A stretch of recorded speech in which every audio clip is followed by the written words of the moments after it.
Welcome to another edition of our voting video series. Today we are going to imagine ourselves as a college student and help you figure out where you can register to vote.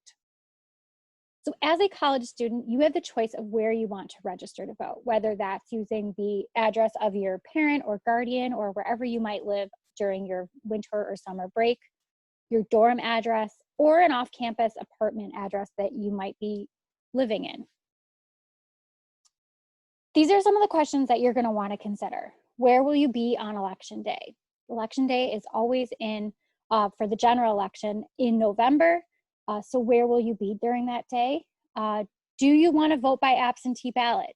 It's an option for you if you say go to Buffalo State College and you're using your parents' address and they live in New York City. You may want to vote by absentee ballot so you don't have to be in New York City to vote on election day. Do you feel comfortable or confident navigating the community around your campus? If you're registering to vote using your Buffalo State campus address, do you feel confident kind of knowing where to go around the city of Buffalo? Or are you planning to vote early? Do you work part-time as a college student? What are your other responsibilities that you might have? New York State does have a voting early option for New Yorkers for 10 days prior to any election. So that might be something you want to take advantage of. And also then deadlines, did you miss the deadline to register to vote yet, or to change your voter registration address, or apply for an absentee ballot? Deadlines are really sticky in New York. You have to comply with them. Otherwise, you won't be able to update or register or apply for that absentee ballot if you miss the deadline. So we're going to use 3 examples today to kind of walk you through some of the different scenarios or options that you have as a college student when you're trying to register to vote. So our first student is Darren. He is a first-time registering to vote. He lives in Bishop Hall and his parents live in Syracuse. And he's decided he wants to use his parents' address to register to vote. So he'll need to complete and submit the voter registration form by October 9th. And then he needs to determine whether he wants to vote by absentee ballot, whether he wants to vote early, or whether he wants to vote on election day. And then once he determines which of those things, he'll need to find out where his polling location in Syracuse is located if he's choosing to vote in person. So this is Darren's voter registration form. On section 8, you can see that he's entered the address where he lives as 123 Lafayette Street in Syracuse. That's his parents' address again. And he's leaving section 9 blank because where he wants to receive mail is the same address as where he is stating that he is living and registering. And he's decided that he's going to vote by absentee ballot. So he was unsure about how to go about that. So he actually watched our How Do I Vote by Absentee Ballot video, which is linked up here up at the top, to help complete his application. This is our second student, Amy. She has voted before in 2018. She currently is an RA in STAC, and her parents live in Brooklyn, New York. And she's decided that she's going to register to vote using her dorm address. So she'll actually need to update her voter registration records, and she'll need to do that by November 9th. And then she, again, like Darren, needs to determine whether she's voting by absentee, voting early, or voting on election day. And if she's voting in person, she'll need to identify and find where her polling location in Buffalo is located. So this is Amy's voter registration form. The address where she lives, she, again, is living in STAC at Buffalo State College. So her address will be 1300 Elmwood. In the apartment section, she will write a STAC and 324 as her room, both her dorm and then her room number.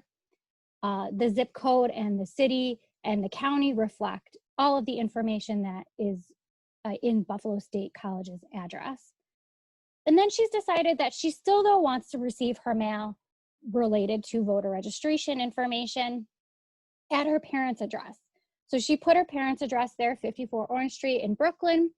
And then, again, she's voted prior. She voted in 2018. So she will need to fill out sections 10 and 12, or 10, 11, and 12, actually, on her voter registration form. So she will say, yes, I have voted before. She identifies what year. And then she identifies what her address was previously for her voter registration record. And again, this helps the Board of Elections office find your record, correlate it, and make that update.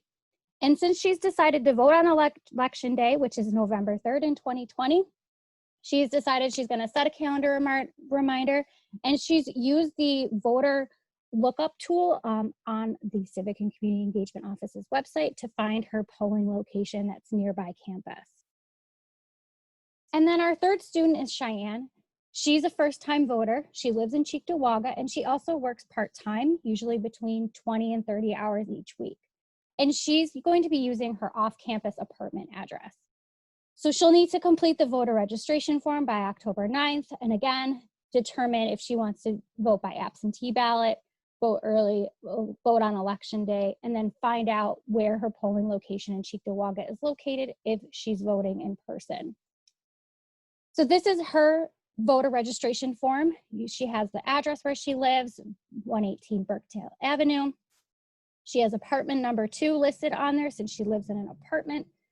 And again, similarly, Darren, she still wants all of her voter registration mail to go to this address. So that's why section 9 is left blank for her. And she's decided because of her work schedule that she's going to vote early. And that takes place in 2020 between October 24th and November 1st. And she went to voteearlyny.org to find her county-wide polling location for Erie County that was close to her apartment and was convenient for her. And again, she's choosing to do that because she knows her work schedule varies, and she knows that Tuesday, November 3rd might be a busy day for her between classes and working. So she just decided to vote early and cast her vote in person using that new mechanism. We've mentioned a lot of dates in here, so I did just want to clarify these. These are the important dates for 2020. You want to vote in the November 3rd general election. You will need to register to vote by October 9th. The vote early dates are November 24th through November 1st. The hours are vary depending on your location and the county that you're registered in. So we do recommend that you check out the Vote Early NY website to find that information out and clarify. Your absentee ballot application, if that's something you want to do, it's due by October 27th. However, because of issues with the mail and delays in the mail, a lot of people are urging anyone trying to vote by absentee ballot to actually submit their absentee ballot prior to that deadline to make sure you get your ballot in time. And then once you receive your ballot, it is due and needs to be postmarked by November 2nd. And then election day is November 3rd. That's the day that you can vote in New York State. The polls will be open from 6 a.m. to 9 p.m. And then these are some of the forms and tools and resources that we've mentioned in this video. All of these can be found and linked on our website, that's cce.buffalostate.edu/voterfaq. So we have a couple of sections under that website. There's forms, tools, and resources, as well as FAQs. So the voter registration form that we've mentioned, it's under the form section. If you want to register to vote online using the DMV voter registration form, that's also linked under the forms, as well as the absentee ballot application. If you're looking for some tools, so am I registered to vote? To use that lookup tool, it's under the tools section. Polling location lookup to find out where your polling location is, like Amy did. And if you are voting early like Cheyenne, you're going to want to use the vote early polling location lookup tool. And then the video about the absentee ballot that Darren had watched, it's under the resources section. Again, the Civic and Community Engagement Office, we have a lot of resources and tools and information on our website to help Buffalo State students vote. So you can go to our website. The link right there on the screen is a quick bit.ly that you can access. You can also email or call our office. But as you can see in the photo, we have voting in person, early and absentee resources, voter education and information, and then voter registration information, all available to Buffalo State students to help you make sure that your voice is heard and that you're able to cast your vote for an election. Thank you so much for joining us.